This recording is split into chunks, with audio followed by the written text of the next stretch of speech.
wabarakatuh.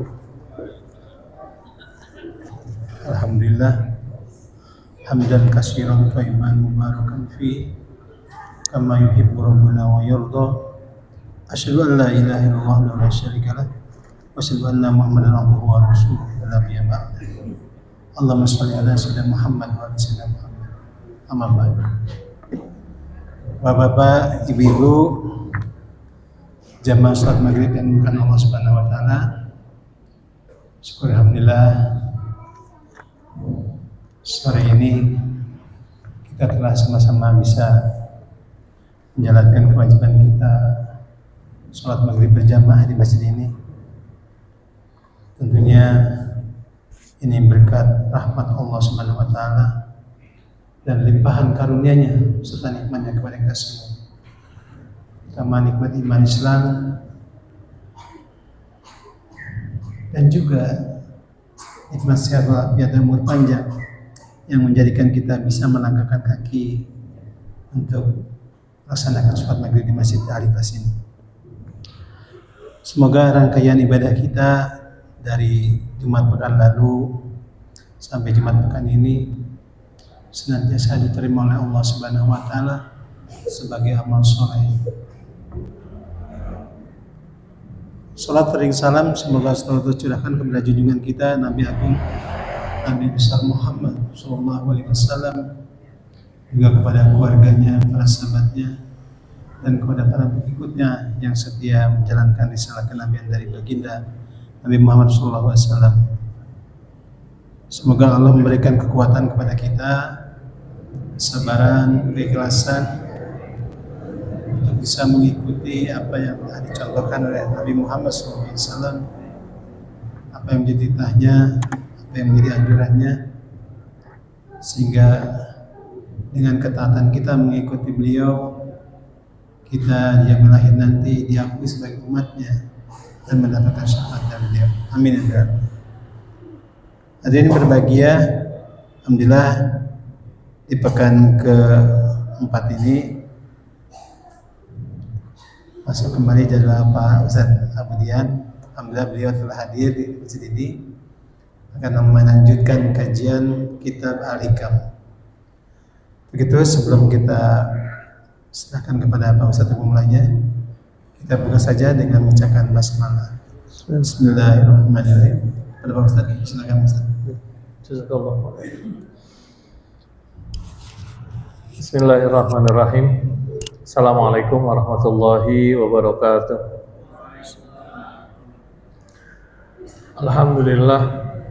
Alhamdulillahirabbil alamin. Nahmaduhu wa nasta'inuhu wa nastaghfiruh. Wa na'udzu billahi min syururi anfusina wa sayyiati a'malina.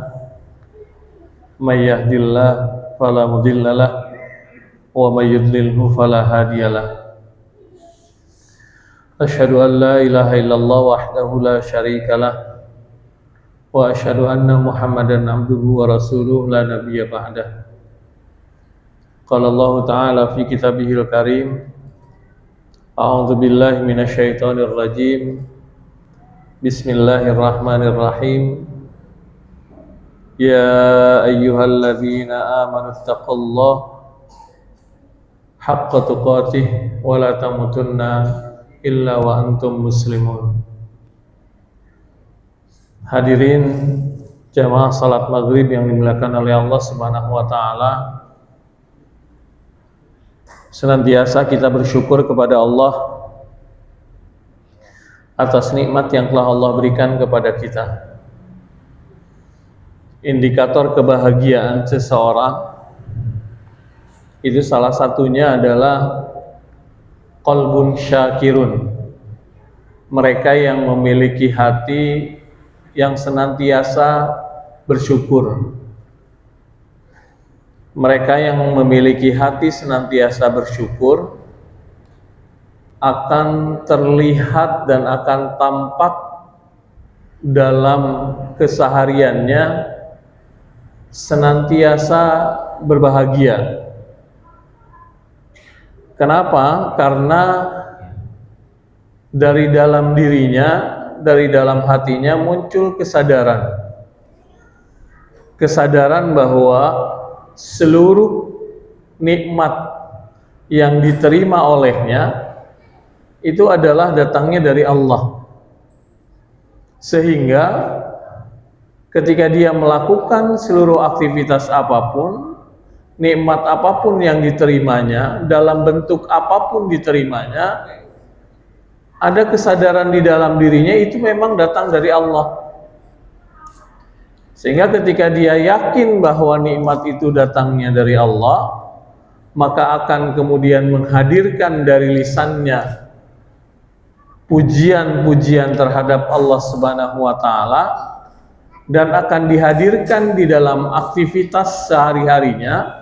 Seluruh anggota tubuhnya itu adalah manifestasi atau implementasi dari kesadaran dia terhadap nikmat Allah tersebut.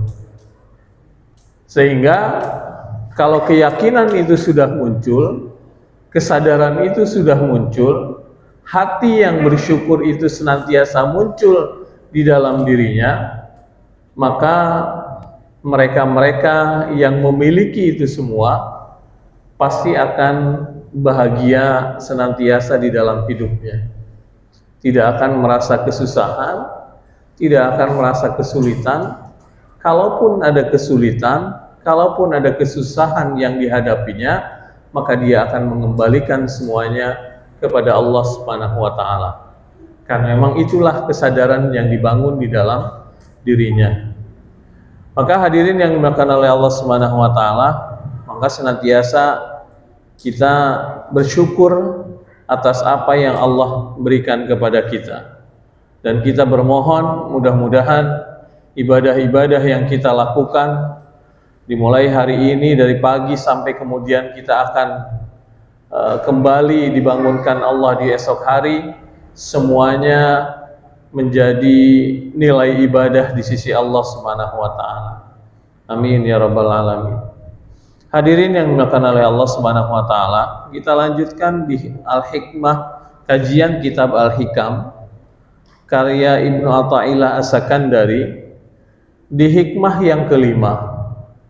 Sebelumnya kita sudah menjelaskan di hikmah yang keempat terkait dengan mengistirahatkan pikiran-pikiran kita dari hal-hal yang sudah dijaminkan oleh Allah Subhanahu wa taala. Artinya ada seperkara-perkara yang sudah dijamin oleh Allah Subhanahu wa taala yang kita tidak perlu lagi memikirkan itu. Kenapa? Karena kalau kita memikirkan hal-hal tersebut, justru akan semakin menurunkan derajat kita. Itu kita pembahasannya sudah kita jelaskan di hikmah yang keempat. Al-hikmah al-khamisah, hikmah yang kelima, kata Ibnu Athaillah Sakandari, ijtihaduka fima dhumina laka wa taqsiruka fima tuliba minka dalilun ala intimasil basirah. Kata Ibnu Athaillah Sakandari, ijtihaduka, kesungguhanmu, benar-benar mengerjakan sesuatu, artinya sungguh kesungguhanmu, fima terhadap perkara-perkara, domina laka yang sudah dijaminkan terhadap dirimu, wa taqsiruka dan kelalaianmu, fima terhadap perkara-perkara, tuliba minka yang diminta atau dituntut terhadapmu, dalilun menjadi bukti, ala intimasil basirah, terhadap butanya mata hatimu. Hadirin yang dimuliakan oleh Allah Subhanahu wa taala, hikmahnya yang disampaikan hanya satu. Tetapi kalau kita lihat hikmah dari satu hikmah ini justru mengandung hikmah-hikmah yang lain yang bisa kita ambil, yang kemudian kita bisa jabarkan lebih jelas lagi, lebih luas lagi menjadi beberapa hikmah. Kenapa saya sampaikan begitu? Karena dari 3 pernyataan yang disampaikan oleh Ibnu Athaillah Sakandari, ada ijtihaduka fima dhumina laka, kemudian wa taqsiruka fima tuliba minka, dalilun ala intimasil basirah. Ini memiliki hikmah-hikmah tersendiri. Jadi walaupun hikmah ini hanya satu, tetapi ini mengandung unsur-unsur hikmah yang lain yang kalau kita jabarkan akan semakin luas hikmah tersebut. Yang pertama, hadirin yang dimuliakan oleh Allah Subhanahu wa taala, ijtihaduka fima dhumina laka. Kesungguhanmu di dalam mendapatkan perkara-perkara yang sudah dijaminkan terhadapmu. Hadirin yang dimuliakan oleh Allah Subhanahu wa taala, bahasa yang disampaikan oleh Ibnu Athaillah Sakandari di awal dengan bahasa ijtihad. Ijtihad itu artinya bersungguh-sungguh. Ijtahada yajtahidu. Seolah-olah ada pesan yang ingin disampaikan oleh Ibnu Athaillah Sakandari kepada para pembaca buku ini, pembaca kitabnya, atau kepada masyarakat seluruh manusia. Ada pesan yang ingin disampaikan bahwa setiap perkara, setiap aktivitas yang kita lakukan harus dilakukan dengan sungguh-sungguh. Ijtihad. Ijtihad itu artinya bersungguh-sungguh. Ijtahada yajtahidu. Jadi seluruh perkara yang kita lakukan, seluruh aktivitas yang kita lakukan, itu harus dilakukan dengan bersungguh-sungguh. Ibadah salat misalnya, ya kita harus sungguh-sungguh melakukannya. Ibadah puasa, kita harus bersungguh-sungguh melakukannya. Salah satu ciri dari bersungguh-sungguh itu adalah memahami apa yang dilakukan. Seperti ketika misalnya, artinya kita butuh ilmu untuk melakukan aktivitas yang kita lakukan sehari-hari, termasuk di dalamnya adalah ibadah. Salat butuh ilmu agar kita tahu kualitas dari kesungguhan salat tersebut. Puasa yang kita lakukan, yang beberapa bulan lagi akan ada Ramadan, itu harus dilakukan dengan sungguh-sungguh. Cara sungguh-sungguhnya bagaimana? Tentu dengan ilmu. Itu dilakukan dengan sungguh-sungguh. Jadi seluruh aktivitas yang kita lakukan, baik itu aktivitas dunia maupun aktivitas ibadah untuk ukhrawi, untuk hidup kita, untuk akhirat kita, itu harus dilakukan dengan sungguh-sungguh. Dan itu disampaikan oleh Allah Subhanahu wa taala di dalam Al-Qur'an. Contoh misalnya Allah Subhanahu wa taala menyampaikan di dalam surat At-Taubah ayat 105. A'udzubillahi minasyaitonir rajim. Bismillahirrahmanirrahim. Wa qul i'malu fasayarallahu amalakum wa rasulah. Kata Allah Subhanahu wa taala, dan katakanlah ya Muhammad, katakan kepada hamba-hambamu, katakan kepada umat-umatmu, i'malu, bekerjalah mereka. Kalau berbicaranya tentang bekerja, pekerjaan, maka itu masuknya urusan dunia. Kenapa? Karena ketika kita bekerja, otomatis yang dilakukan ketika kita bekerja, kita ingin mendapatkan sesuatu untuk penghidupan kita di dunia. Nah, maka Allah Subhanahu wa taala menyampaikan kepada Nabi Muhammad SAW, sampaikan ya Muhammad kepada hamba-hambamu. Apa yang harus disampaikan oleh Nabi Muhammad kepada umatnya? I'malu, bekerjalah dengan sungguh-sungguh. Fasayarallahu amalakum wa rasuluh. Nanti kalau mereka melakukan pekerjaan dengan sungguh-sungguh, Allah akan melihat pekerjaan tersebut, bahkan Rasulnya dan orang-orang mukmin juga akan melihat dan akan menilai pekerjaan tersebut. Artinya tugas kita adalah bekerja dengan sungguh-sungguh. Hasilnya Allah yang akan melihat dan memberikan hasilnya. Nanti yang akan menilai adalah Rasulnya, yang akan menilai adalah orang-orang mukmin di sekitarnya. Kalau pekerjaan kita dilakukan dengan sungguh-sungguh, itu untuk pekerjaan urusan dunia. Jadi untuk urusan dunia saja dipikirkan oleh Allah Subhanahu wa taala sampai sedetail mungkin bahwa setiap kita ketika melakukan pekerjaan apapun bentuknya diminta oleh Allah Subhanahu wa taala untuk melakukannya dengan sungguh-sungguh. Ijtihad dengan bil jiddi wal ijtihad, dengan sungguh-sungguh. Ya. Wa qul i'malu fasayarallah, maka kita katakan kepada semua orang-orang yang beriman, mereka untuk melakukan pekerjaan mereka dengan sungguh-sungguh. Di dalam hadis Rasulullah sallallahu alaihi wasallam, hadis dari Aisyah radhiyallahu anha, qala Rasulullah sallallahu alaihi wasallam, innallaha ta'ala yuhibbu idza amila ahadakum amalan ayyutqinahu.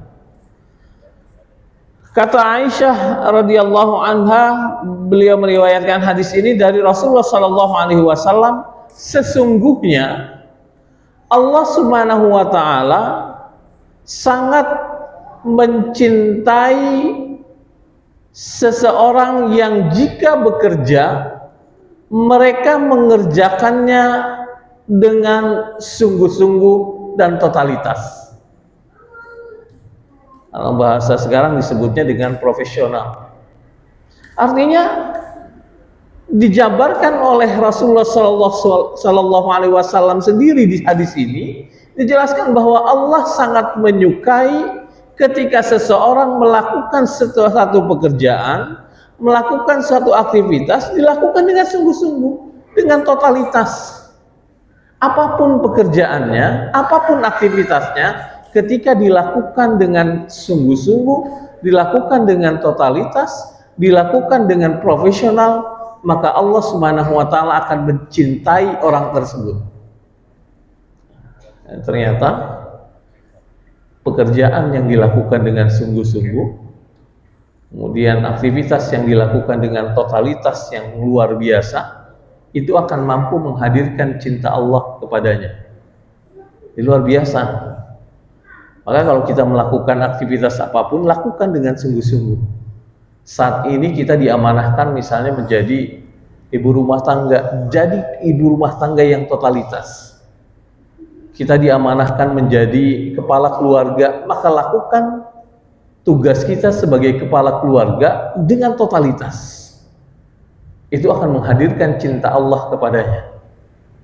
Kalau Allah sudah cinta kepadanya, maka siap-siap saja Allah akan memberikan seluruhnya untuk orang tersebut. Kalau Allah sudah cinta, maka lakukan apapun, aktivitas apapun, ibadah apapun, lakukan dengan totalitas, dengan sungguh-sungguh.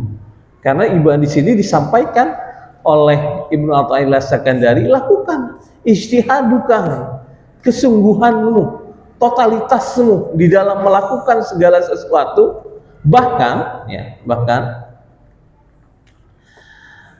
disampaikan di sini oleh Ibnu Athaillah Sakandari, fi ma dhumina laka, terhadap apa-apa yang sudah dijamin oleh Allah.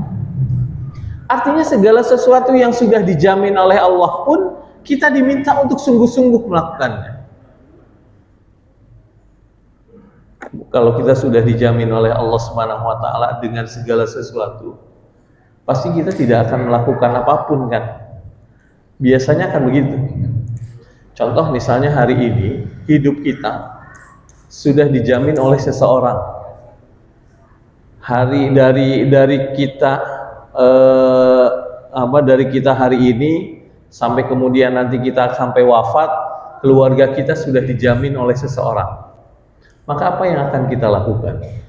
Yang akan kita lakukan biasanya akan berleha-leha. Kenapa? Karena hidup kita sudah dijamin. Hidup kita sudah dijamin oleh Allah Subhanahu wa taala, oleh orang tersebut. Kita akan berleha-leha, tidak akan bekerja. Kita juga tidak akan melakukan aktivitas apapun. Kenapa? Karena sudah ada jaminan hidup kita akan diberikan keseluruhannya, dijamin kehidupan kita dari mulai keuangan dan lain-lainnya. Pasti kita akan berleha-leha.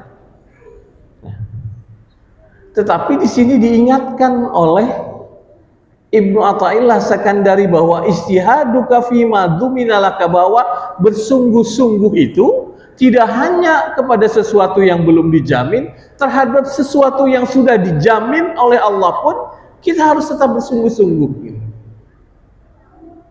Rasulullah Shallallahu Alaihi Wasallam sudah dijamin oleh Allah masuk surga. Tapi apakah kemudian Rasulullah Shallallahu Alaihi Wasallam berdiam diri saja? Tidak. Ya, Rasulullah tetap beribadah, bahkan ibadahnya mengalahkan para sahabat-sahabat yang lain. Para tabi'in, sahabat-sahabat Rasulullah Shallallahu Alaihi Wasallam, sahabat-sahabat Rasul. Ada beberapa mereka yang sudah dijamin oleh Allah masuk surga. Itu sebuah jaminan. Ya, jaminan ketika mereka kemudian melakukan kesalahan pun Allah akan tegur mereka. Tapi mereka dapat jaminan bisa masuk surga. Apakah kemudian mereka hanya duduk dan diam saja? Tidak. Tetapi mereka kemudian berusaha beribadah. Mereka tetap melakukan ibadah kepada Allah, bahkan melebihi dari orang-orang yang belum dijamin. Ya. Bilal bin Rabah itu terompahnya saja sudah terdengar di surga sandalnya. Artinya ketika dia terompahnya atau sandalnya sudah terdengar di surga, berarti itu ada jaminan dari Allah dia akan masuk surga. Ya, ada jaminan dari Allah bahwa dia akan masuk surga. Tapi apakah kemudian Bilal cukup puas dengan jaminan itu, akhirnya dia berdiam diri? Tidak. Tapi Bilal bin Rabah ini melakukan aktivitas yang jarang dilakukan oleh para sahabat yang lain. Apa? Bilal bin Rabah paling pertama hadir di masjid untuk mengumandangkan azan. Dia senang mengumandangkan azan. Bilal bin Rabah satu-satunya sahabat Rasulullah yang hidupnya senantiasa suci, karena beliau senantiasa berwudu setiap saat. Jadi selalu menjaga wudunya, sampai ketika hari itu batal, dia akan berwudu lagi, batal berwudu lagi, batal berwudu lagi. Jadi seluruh hidup, sepanjang hidupnya sampai akhir hayatnya, Bilal wafat dalam keadaan memiliki wudu. Sederhana. Sudah dijamin oleh Allah masuk surga, tetapi ibadahnya justru kesungguhannya, totalitasnya itu dilakukan seperti orang-orang yang belum dijamin oleh Allah Subhanahu wa taala masuk ke dalam surganya. Nah, ini diingatkan oleh Ibnu Athaillah Sakandari bahwa kesungguhan di dalam perkara-perkara itu harus dilakukan, termasuk apa yang dijamin oleh Allah. Salah satu yang dijamin, diingatkan oleh Ibnu Athaillah Sakandari di dalam kitabnya Qila, dikatakan bahwa salah satu yang sudah dijamin oleh Allah Subhanahu wa taala huwa rizq, adalah rizki. Jadi yang sudah dijamin oleh Allah Subhanahu wa taala itu adalah rizki. Kenapa? Karena di dalam Al-Qur'an dan hadis Allah Subhanahu wa taala sudah menyampaikan itu, dan Rasulullah Shallallahu Alaihi Wasallam juga sudah menyampaikan di dalam hadisnya. Di dalam surat Hud ayat ke-6, Allah Subhanahu wa taala berfirman, "Wa ma min dabbatin fil ardi illa 'alallahi rizquha." Jadi kata Allah Subhanahu wa taala, sesungguhnya seluruh makhluk hidup, bahkan binatang melata yang ada di muka bumi ini, illa 'alallahi rizquha, sudah dijamin rizkinya oleh Allah. Ini Al-Qur'an yang menyampaikan. Seluruh makhluk hidup, bahkan binatang melata yang ada di muka bumi ini, itu rizkinya sudah dijamin oleh Allah Subhanahu wa taala. Artinya, ini Al-Quran yang menyampaikan. Artinya, semua makhluk hidup yang ada di muka bumi ini, Allah sudah menjamin rizkinya. Ya, semua sudah dijamin. Bukan hanya kita manusia, tapi seluruh makhluk hidup. Bahkan di penekanannya, dabbah. Dabbah itu adalah binatang melata. Itu sudah dijamin oleh Allah Subhanahu wa taala rizkinya.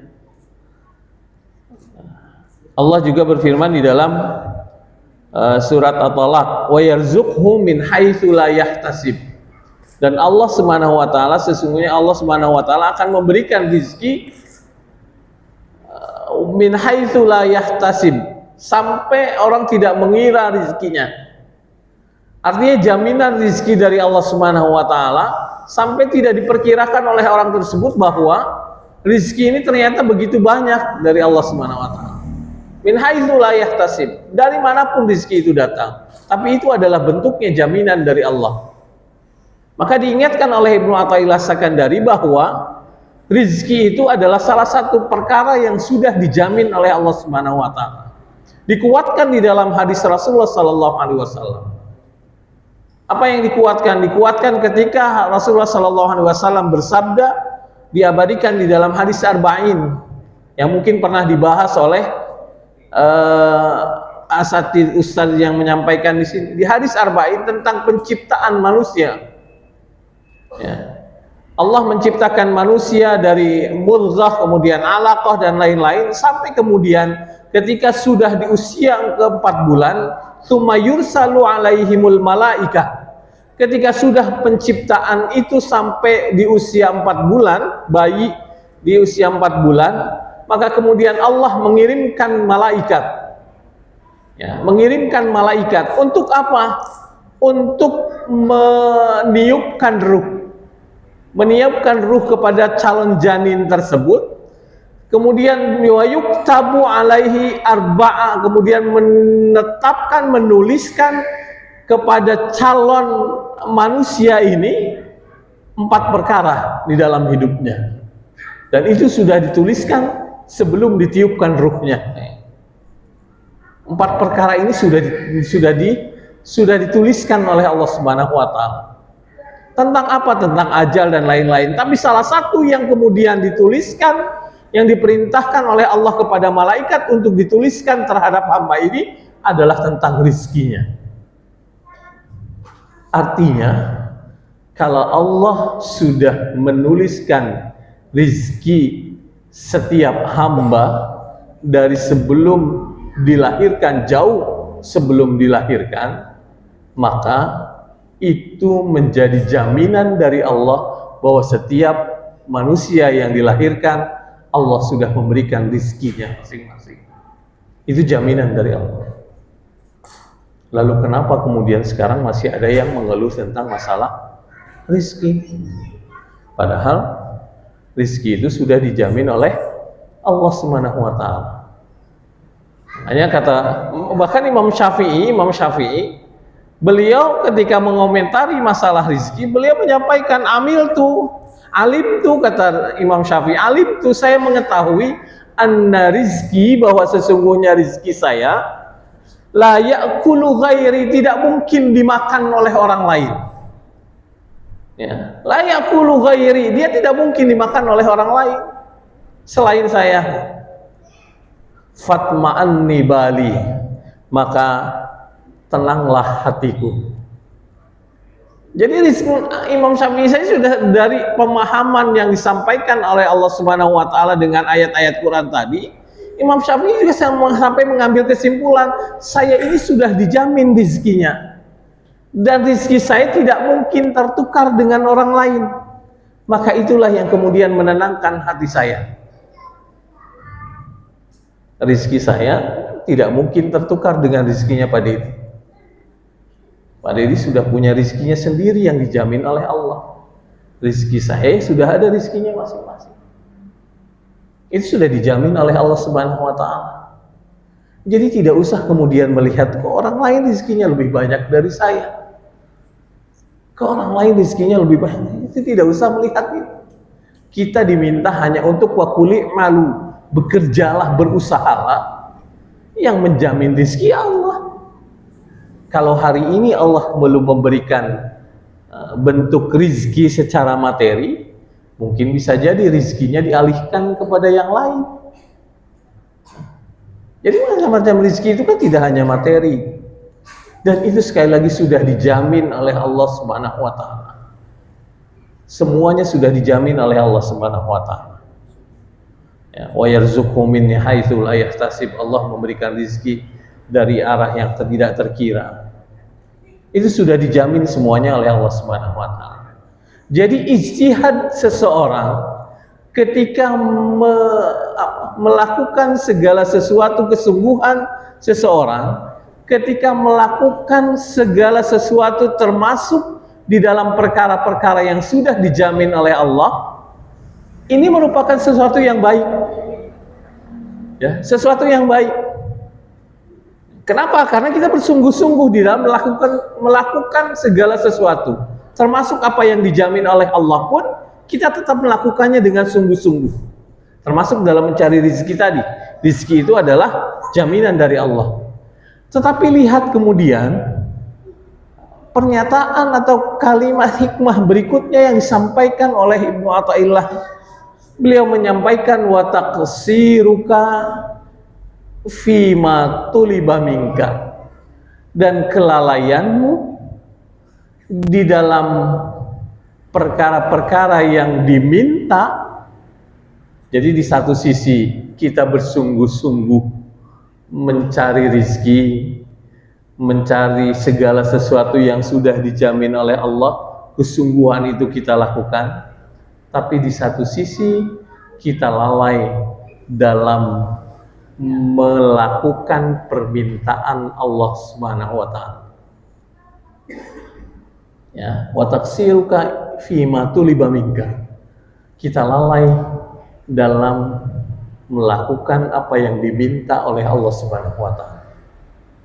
Kan sederhana bahwa Al-Qur'an itu turun sebagai pedoman kepada kita. Isinya hanya ada dua, perintah dan larangan. Kalau ada perintah berarti kita kerjakan. Kalau ada larangan berarti tidak dikerjakan.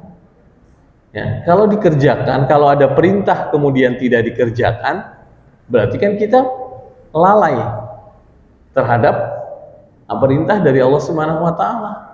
Kalau ada larangan dari Allah Subhanahu wa Ta'ala kemudian kita kerjakan, berarti kita lalai.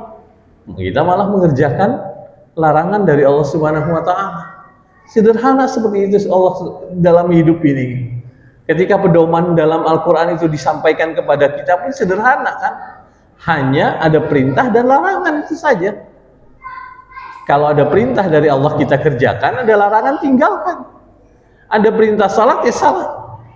Ada perintah untuk tinggalkan riba ya tinggalkan.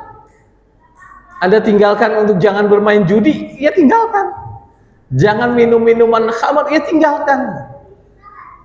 Itu kalau kemudian ada orang yang hari ini masih bermain judi, berarti dia lalai dalam apa yang diminta oleh Allah Subhanahu wa Ta'ala gitu. Kalau dia hari ini ada larangan dari Allah Subhanahu wa Ta'ala untuk minum minuman keras, tapi kemudian dia malah minum minuman keras, berarti dia lalai terhadap larangan dari Allah Subhanahu wa Ta'ala. Ya, Allah sudah melarangnya malah dikerjakan. Berarti itu lalai. Wa taqsiruka ila ma tuliba minka. Jadi dari perintah dan larangan yang Allah berikan kepada seseorang, kepada kita sebagai hamba-hamba Allah Subhanahu wa Ta'ala, tapi kemudian kita lalai. Nah, hati-hati hadirin yang dimuliakan oleh Allah Subhanahu wa Ta'ala. Ini menunjukkan, artinya tadi kalau kita sambungkan hikmah tadi, pernyataan yang pertama dengan yang kedua, bahwa kesungguhan, kadang kita bersungguh-sungguh di dalam melaksanakan sebuah aktivitas, kadang kita sungguh-sungguh di dalam mengerjakan sebuah pekerjaan, tetapi terkadang kita lalai dalam perintah Allah Subhanahu wa Ta'ala. Kita sungguh-sungguh di dalam pekerjaan kita, tetapi ketika azan berkumandang kita lalai. kita sungguh-sungguh di dalam pekerjaan kita. Tetapi ketika ada perintah Allah untuk mengeluarkan zakat, kita lalai. Kita sungguh-sungguh di dalam pekerjaan kita. Tetapi ketika kemudian kita diminta untuk berinfak, kita lalai. Nah, maka hati-hati. Kesungguhanmu di dalam sesuatu, tapi di satu sisi engkau lalai terhadap perintah Allah Subhanahu wa taala, ini menjadi dalilun, menjadi dalil, menjadi bukti ala intimasil basirah, menjadi bukti atas butanya mata hati kita. Bahasa yang disampaikannya pun bukan menurunkan derajat kita, tetapi yang disampaikan butanya basirah, mata hati kita. Bedanya antara basirah dengan, nanti saya jelaskan, basirah itu adalah mata hati yang paling dalam, hati yang paling dalam. Jadi kalau kita melihat dengan basirah, itu kita sudah melihatnya dengan kebenaran yang hakiki, dengan keyakinan yang benar-benar yakin di dalam hati. Itulah basirah. Ya, kita memandangnya dengan basirah. Nah, kalau kita pelajari proses ibadahnya, ubudiyahnya kita, ibadahnya kita, itu kan kita melalui 3 tahap. Ya, proses ibadah yang kita lakukan atau ubudiyah yang kita lakukan, perjalanan ubudiyah itu di dalam kitab Madarijus Salikin disampaikan oleh Ibnu Qayyim Al-Jauziyah bahwa itu melalui 3 tahap. Ya, tahap yang pertama itu dilakukan dengan yaqzah. Yaqzah itu kesadaran. Nah, maka ketika orang memulai ibadah itu biasanya dimulai dengan kesadaran terlebih dahulu. Seperti yang disampaikan oleh Allah Subhanahu wa taala di dalam firman-Nya, "Faman yuridillahu ayyahdiyahu yashrah sadrahu lil Islam." Ya, ketika Allah Subhanahu wa taala ingin memberikan hidayah kepada seseorang, maka Allah Subhanahu wa taala akan akan meluaskan sadrahu, hatinya atau dadanya, lil Islam, terhadap Islam, terhadap kebenaran. Nah, ini proses yaqzah, kesadaran. Jadi ketika dilapangkan hati kita untuk Islam, sebenarnya itu adalah proses kesadaran yang dihadirkan oleh Allah Subhanahu wa taala kepada kita. Jadi kalau hati kita mau menerima nasihat, hati kita mau menerima kebaikan, itu sebenarnya sesungguhnya isyarat dari Allah Subhanahu wa taala agar hati kita terbuka untuk Islam dan kita sadar. Ya. Tapi kalau kemudian ada orang memberi nasihat malah marah, berarti hati kita belum terbuka. Kita belum sadar, belum dihadirkan kesadaran oleh Allah. Tetapi kalau kemudian hati kita terbuka, maka Allah sudah memberikan kesadaran kepada kita. Ketika kesadaran itu datang, hati kita dibukakan oleh Allah Subhanahu wa taala, maka bukakanlah hati itu lebar-lebar. Terima semua kebenaran di dalam hati. Apapun kebenarannya, terima. Kenapa? Karena kalau kemudian kita menolak, lama-lama kemudian menolak hati kita, menolak kebenaran, maka akan tertutup. Allah tidak akan lagi kemudian yashrah, Allah tidak akan memperluas hati itu, tetapi Allah akan mempersempit hati kita kalau kita menolak kebenaran. Maka ketika kebenaran datang, kebaikan itu datang ke dalam hati kita, terima kebenaran itu agar kemudian semakin dilapangkan. Itulah proses yaqzah, proses kesadaran. Nah, dari proses kesadaran itu kemudian muncullah proses fikrah. Ya, proses fikrah itu adalah penetapan. Proses fikrah adalah konsentrasi kepada satu tujuan. Dari kesadaran yang hadir kepada kita, sudah dibukakan oleh Allah Subhanahu wa taala untuk kebenaran, maka kemudian kita akan fokus kepada satu tujuan. Itu yang kemudian disebut dengan fikrah. Nah, dari fikrah ini kemudian naik menjadi basirah. Basirah itu melihat dengan mata hati, dengan kedalaman makna, dengan keyakinan yang benar-benar timbul dari hati. Itu yang kemudian disebut dengan basirah. Nah, setiap orang memiliki basirah itu. Setiap kita memiliki basirah, tetapi basirah itu akan dihadirkan kalau kita memiliki ilmu. Ya. Kalau kita tidak memiliki ilmu, kita tidak akan memiliki basirah itu. Contoh sederhananya, jamaah sekalian ketika melihat saya, itu hanya basrah saja, hanya pandangan biasa saja. Tetapi ketika jamaah semua melihat orang tuanya masing-masing, itulah yang disebut dengan basirah. Kenapa? Karena kita kenal dengan orang tua kita masing-masing. Kita kenal siapa orang tua kita, siapa ayahnya, tahu kebiasaannya. Itu yang disebut dengan ilmu. Tahu bagaimana cara berbicaranya, tahu bagaimana cara marahnya, tahu bagaimana cara tertawanya. Ketika kita memandang orang tua kita, itulah basirah. Itu basirah yang hadir. Tetapi kalau memandang orang lain, ya kita hanya memandang biasa saja, basrah disebutnya. Maka Allah pun menghususkan, mengistimewakan orang-orang yang memiliki basirah itu di dalam Al-Quran disebut dengan ulil absar. Mereka yang memiliki kedalaman keyakinan yang dalam di dalam hatinya, sehingga memandang sesuatu kebenaran itu dengan yakin, seyakin-yakinnya dari mata hati, dari dalam. Itu disebut dengan basirah.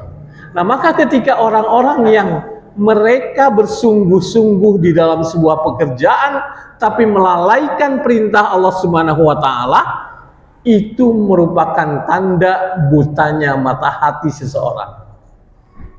Artinya dia sudah tidak lagi mulai membuka hatinya untuk kebenaran. Ya. Jadi kalau dia sudah disibukkan dengan urusan-urusan yang sudah dijamin oleh Allah, tapi kemudian dia melalaikan perintah-perintah Allah, maka satu persatu basirahnya sudah mulai tertutup. Dia sudah lagi tidak mulai Allah sudah mulai menutup basirahnya. Kebenaran akan datang, akan kemudian tidak mau diterima kebenaran itu. Nah, itu basirah, makanya hati-hati. Ketika kita disibukkan dengan urusan-urusan dunia, kita disibukkan dengan urusan-urusan yang dijamin oleh Allah Subhanahu wa taala akan diberikan kepada kita, tetapi di satu sisi kita melalaikan perintah-perintah Allah, di satu sisi kita melalaikan kewajiban-kewajiban yang telah Allah berikan kepada kita, hati-hati, itulah merupakan tanda dari kita butanya mata hati kita melihat kebenaran. Itu yang disampaikan di dalam hikmah yang kelima yang disampaikan oleh Ibnu Athaillah As-Sakandari. Begitu hadirin yang berkenan oleh Allah Subhanahu wa taala.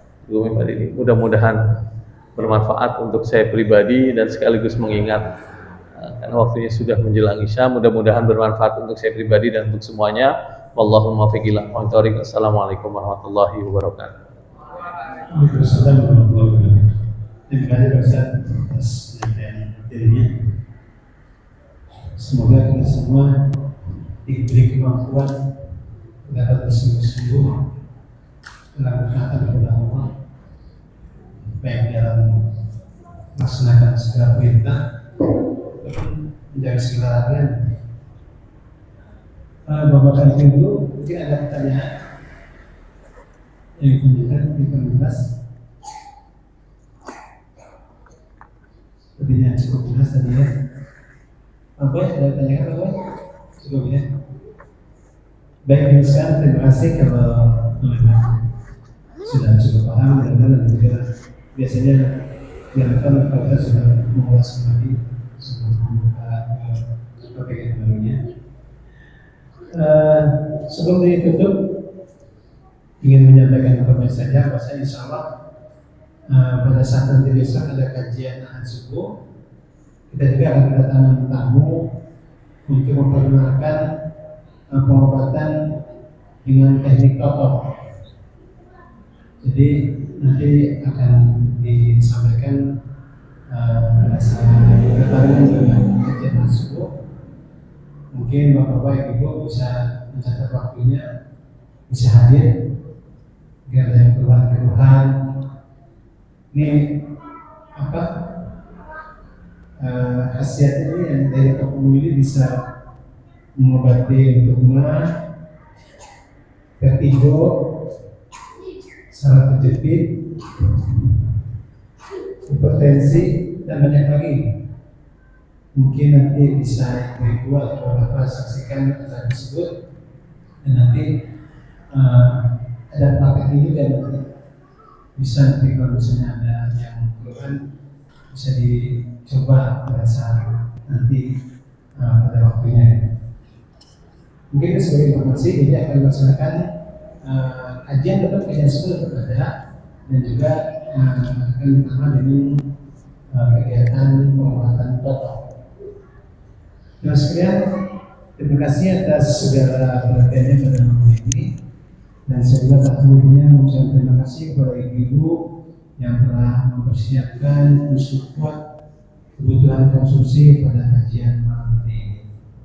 Semoga itu menjadi amal soleh dan jadi keberkahan buat ibu-ibu dan kita semua. Amin dan amin. Baik, kita tentu saja kajian malam ini dengan sama-sama kita bacakan alhamdulillah dan doa majelis. Alhamdulillah. Subhanallahumma bihamdika asyhadu an la ilaha illa anta astaghfiruka wa atubu ilaik. Assalamualaikum warahmatullahi wabarakatuh.